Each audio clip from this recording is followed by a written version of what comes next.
السلام علیکم ورحمۃ اللہ وبرکاتہ۔ آج ہم نماز کی شرطیں، فرائض اور واجبات وغیرہ جو ہیں وہ پڑھیں گے کہ نماز میں کچھ شرطیں اور کچھ فرائض اور کچھ واجبات ہیں جو کہ نمازی کو چاہیے کہ ان کو الگ الگ یاد کر لے۔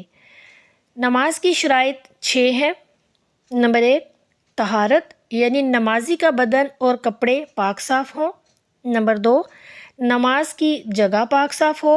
نمبر 3، ستر عورت، یعنی بدن کا وہ حصہ جس کا چھپانا فرض ہے وہ چھپا ہوا ہو، اور وہ حصہ کون سا ہے؟ مرد کے لیے وہ حصہ ناف سے لے کر گھٹنے تک کا ہے، اور عورت کے لیے ہاتھوں، پاؤں اور چہرے کے علاوہ عورت کا سارا بدن جو ہے وہ اس میں شامل ہے۔ نمبر 4، استقبال قبلہ، یعنی منہ اور سینہ جو ہے وہ قبلے کی طرف ہو۔ نمبر 5، وقت یعنی نماز کا وقت پر پڑھنا، یعنی نماز کا وقت ہو۔ نمبر 6، نیت کرنا، دل کے پکے ارادے کا نام نیت ہے اور زبان سے کہہ دینا مستحب ہے۔ نماز ادا کرنے سے پہلے یہ تمام شرائط جو ہیں یہ بہت ضروری ہیں۔ اگر یہ شرائط نہیں ہوں گی تو نماز نہیں ہوگی۔ آگے ہیں نماز کے فرائض۔ نماز کے فرائض 7 ہیں۔ سب سے پہلا تکبیر تحریمہ، یعنی کہ اللہ اکبر کہنا۔ نمبر 2، قیام، یعنی بالکل سیدھے کھڑے ہو کر نماز پڑھنا۔ فرض، وتر، سنت فجر، یعنی فجر کی نماز کی جو سنتیں ہیں وہ، اور عیدین کی نماز میں جو قیام ہے وہ فرض ہے۔ بلا عذر آپ نماز بیٹھ کر پڑھ سکتے ہیں اور بلا عذر نہیں پڑھ سکتے، یعنی اگر کوئی عذر نہیں ہے لیکن آپ پھر بھی نماز کو بیٹھ کے ادا کر رہے ہیں تو پھر آپ کی نماز نہیں ہوگی۔ نفل نماز میں قیام فرض نہیں ہے، یعنی کہ نفل نماز جو ہے وہ آپ بیٹھ کے ادا کر سکتے ہیں۔ پھر نمبر 3، قرات کرنا، مطلقاً ایک آیت پڑھنا فرض کی 2 رکعتوں میں اور وتر اور نوافل کی ہر رکعت میں فرض ہے۔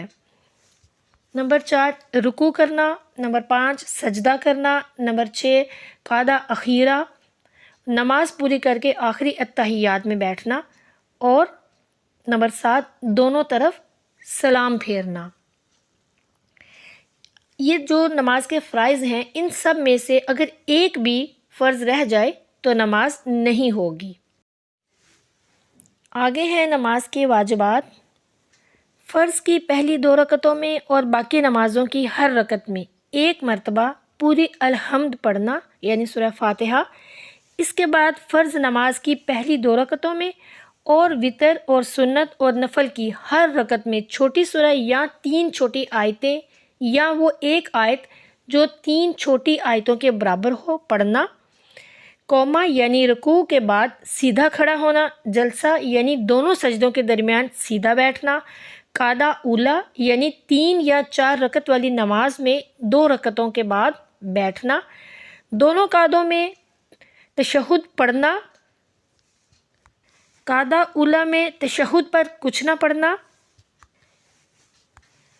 اور جو مرد ہیں جب امام کے پیچھے نماز ادا کریں تو امام جب قرات کرے بلند آواز سے یا آہستہ تو اس وقت مقتدی کا چپ رہنا، سوائے قرات کے تمام واجبات میں امام کی مطابقت کرنا، ترتیب قائم رکھنا، تمام ارکان سکون اور اطمینان سے ادا کرنا۔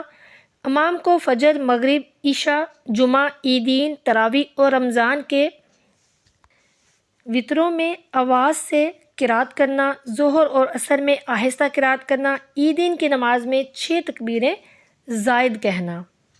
نماز کے واجبات میں سے اگر کوئی واجب بھولے سے رہ جائے تو سجدہ سہو کرنے سے نماز درست ہو جائے گی۔ سجدہ سہو نہ کرنے اور قصداً ترک کرنے سے نماز کا لوٹانا جو ہے وہ واجب ہوگا۔ یعنی نماز کی شرائط اور نماز کے فرائض وہ ضروری ہیں کہ وہ آپ نے ادا کرنے ہیں۔ اگر آپ نہیں کریں گے تو آپ کی نماز نہیں ہوگی۔ لیکن اگر واجبات میں سے آپ کا کوئی واجب رہ جاتا ہے تو پھر آپ سجدہ سہو ادا کر کے اپنی نماز کو درست کر سکتے ہیں۔ لیکن اگر سجدہ سہو بھی آپ نے نہیں کیا تو پھر نماز کو لٹانا ہوگا، یعنی کہ نماز کو دوبارہ پڑھنا ہوگا۔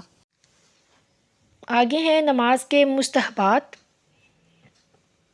2 قدموں کے درمیان بقدر 4 انگشت فاصلہ چھوڑنا، رکوع اور سجدوں میں 3 بار سے زیادہ 5 یا 7 بار تسبیح کہنا، قیام کے وقت سجدہ گاہ پر رکوع میں دونوں پاؤں کی پشت پر، سجدہ میں ناک کے سرے پر، قعدہ میں اپنی گود پر، سلام میں اپنے شانوں پر نظر رکھنا، جمائی کے وقت منہ بند رکھنا، اور اگر منہ کھل جائے تو اپنے ہاتھ کی پشت سے اپنے منہ کو ڈھانپ لینا، یہ نماز کے مستحبات میں شامل ہے۔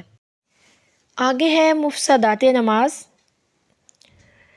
نماز میں بھول کر یا قصدن کسی سے آپ نے بات کر لی، یا کسی کو قصدن یا سہون سلام کر دیا، یا کسی نے سلام کیا اور آپ نے آگے سے اس کا جواب دے دیا، کسی کی چھینک کا آپ نے جواب دے دیا، تو یہ مفسدات نماز ہیں۔ اسی طرح اللہ تعالیٰ کا نام سن کر جل جلالہ کہہ دیا، اور نبی کریم صلی اللہ علیہ وآلہ وسلم کا نام سن کر درود پاک بقصد جواب پڑھ دیا، اور اگر بقصد جواب نہ ہو تو حرج نہیں۔ درد یا مصیبت کی وجہ سے آہ کرنا یا کراہنا یا پھر اف وغیرہ کہنا، اور اگر بے اختیار مریض کے منہ سے یہ نکل آئے تو پھر یہ معاف ہے، لیکن بلا وجہ ہائے ہائے کرنا یہ غلط ہے۔ نماز پوری ہونے سے پہلے قصدن سلام پھیر دینا، اگر بھول کر پھیر دیا تو پھر کوئی حرج نہیں۔ نماز پوری کر کے سجدہ سہو کر لیجئے۔ نماز میں قرآن مجید کو دیکھ کر پڑھنا، یعنی کہ نماز کو ہم قرآن پاک کو دیکھ کر نہیں پڑھ سکتے۔ اسی طرح نماز کے دوران اچھی خبر یا بری خبر سن کر کچھ بھی آپ نے کہہ دیا، یا پھر قرات یا اذکار نماز میں سخت غلطی کرنا، یا پھر کچھ کھانا پینا، دانتوں کے اندر آپ کی کوئی چیز رہ گئی تھی تو آپ نے اس کو نگل لیا، کھانا شروع کر دیا۔ اس میں ایک تھوڑی سی جو مسئلہ ہے وہ یہ ہے کہ اگر وہ جو چیز آپ کے دانتوں میں رہ گئی ہے، اگر وہ چیز چنے کے برابر ہے تو نماز فاسد ہوگی، اور اگر چنے سے کم ہے تو پھر فاسد نہیں ہوئی، پھر مکروہ ہے۔ بلا عذر سینے کو قبلے سے پھیر دینا، یہ سب کیا ہے؟ مفسدات نماز۔ ان مفسدات میں سے کسی مفسد کے ہونے سے نماز ٹوٹ جائے گی۔ آگے ہے مکروہات نماز۔ نماز کے دوران آپ اگر کپڑا سمیٹنے لگ جائیں، مثلا سجدے میں جاتے ہوئے آگے یا پیچھے سے کپڑے کو اٹھانے لگ جائیں، اگرچہ آپ گرد سے بچانے کے لیے ہی کر رہے ہوں، تو یہ بھی مکروہات نماز ہے۔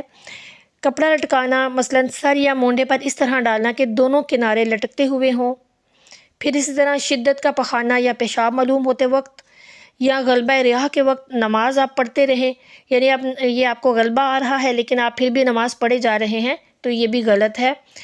نماز کے دوران آپ انگلیاں جو ہیں وہ اپنی چٹکھانے لگ جائیں، پھر انگلیوں کی کینچی بنانا شروع کر دیں، یعنی کہ ایک ہاتھ کی انگلیاں دوسرے ہاتھ کی انگلیوں میں ڈالنا شروع کر دیں، یعنی انگلیوں کے ساتھ کھیلنے لگ جائیں۔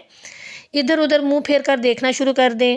نماز آپ پڑھ رہے ہیں لیکن آپ کبھی ادھر دیکھ رہے ہیں، کبھی ادھر دیکھ رہی ہیں، پھر کبھی آپ آسمان کی طرف نظر کر دیں، یا پھر کسی کے منہ کی طرف دیکھ کر نماز پڑھ رہی ہیں۔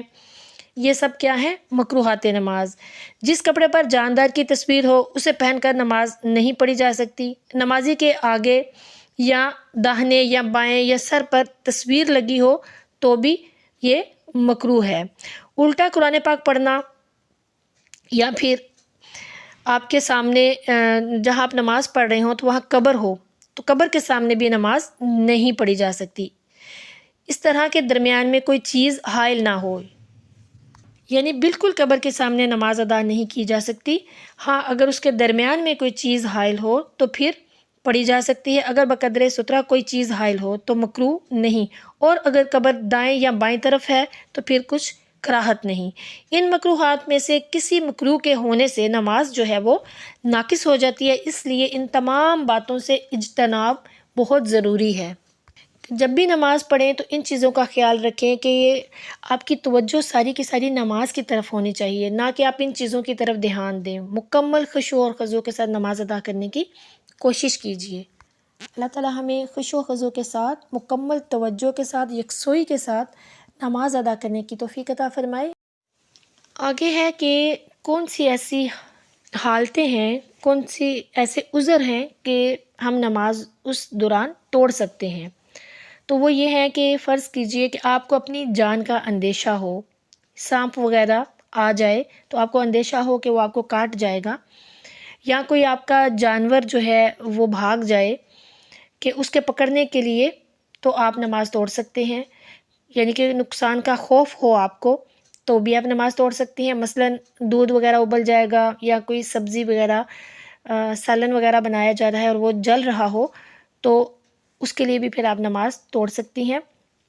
یا پھر آپ ایسا ہو کہ نماز ہو رہی ہے اور کوئی چور آپ کی چیز اٹھا کر بھاگ رہا ہے، تب بھی آپ نماز توڑ سکتے ہیں. اسی طرح آپ کی سفر میں ہے اور گاڑی چھوٹ رہی ہے، تب بھی آپ نماز توڑ سکتے ہیں. اس کے علاوہ آپ کو پیشاب یا پخانے کی شدید حاجت ہو رہی ہے، تو پھر آپ نماز چھوڑ دیجئے، توڑ دیجئے، اور پہلے آپ فارغ ہو جائیے اور اس کے بعد دوبارہ سے وضو کیجیے اور دوبارہ اپنی نماز کو مکمل کیجیے. اسی طرح اگر کوئی مصیبت زدہ فریاد کر رہا ہو یا کوئی ڈوب رہا ہو کہ جس کو آپ بچانا آپ پر فرض ہے، تو بھی آپ نماز توڑ کے یہ کر سکتے ہیں. اسی طرح کوئی آگ میں جل رہا ہو تو بھی آپ نماز توڑ کے اس کو بچا سکتے ہیں. ان سب صورتوں میں نماز جو ہے وہ توڑنے کی اجازت ہے. اللہ سے دعا ہے کہ وہ ہمیں صحیح اور درست طریقے سے نماز کو ادا کرنے کی توفیق عطا فرمائے. آمین ثم آمین. اچھا، آپ لوگوں سے یہ بھی گزارش ہے کہ آپ سب اپنی نماز کو درست کرنے کے بعد دوسروں کی نماز بھی درست کریں. سب سے پہلے اپنی نماز درست کریں، پھر اپنے گھر میں آپ کے بہن بھائی، والدین یا کزن، فیملی میں کوئی بھی آپ کے دوست، کوئی بھی احباب، آپ ان سب کو دیکھیں اور ان کی نماز میں بھی اگر درست ہے تو درست، ٹھیک ہے، لیکن اگر ان کی نماز میں بھی کوئی غلطیاں ہیں تو آپ ان کو بھی ضرور بتائیں تاکہ ان کی بھی نماز درست ہو سکے. اللہ سے دعا ہے کہ وہ ہم سب کو صحیح اور درست طریقے سے نماز کو خشوع و خضوع کے ساتھ ادا کرنے کی توفیق عطا فرمائے. آمین ثم آمین.